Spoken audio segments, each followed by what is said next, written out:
আজকে আমরা কাজী ফার্মে যাব এবং কিভাবে যাব এই নিয়ে থাকছে আজকের এই ভিডিও। আসসালামু আলাইকুম বগুড়াবাসী, সবাই কেমন আছেন? আশা করি সবাই ভালো আছেন। তো আজকে আমরা যাচ্ছি বগুড়ার রহমাননগর দুধ নিতে এবং আমি কিভাবে যাব চলুন এই ভিডিওর মাধ্যমে দেখে দিব। তো প্রথমে আমরা চলে আসলাম বগুড়া পলিটেকনিক্যালের সামনে। পলিটেকনিক্যালের সামনে এসে আমরা অটোতে করে যেতে হবে পিটিআই মোড়ে। তো আমরা এখন বগুড়ার কলোনিতে অবস্থান করতেছি। কলোনি থেকে আমরা চলে আসলাম আই লাভ বগুড়া।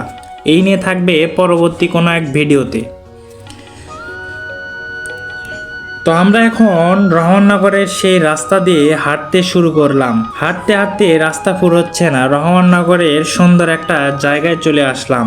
এই মোড়ে আসলেই অসাধারণ কিছু জিনিস দেখতে পাওয়া যায়, বিশেষ করে এই মোড়টা খুবই সুন্দর, পরিষ্কার পরিচ্ছন্নতা। তো সামনের মোড়ে পা দিতেই শুনলাম যে দুধ ফুরে গেছে।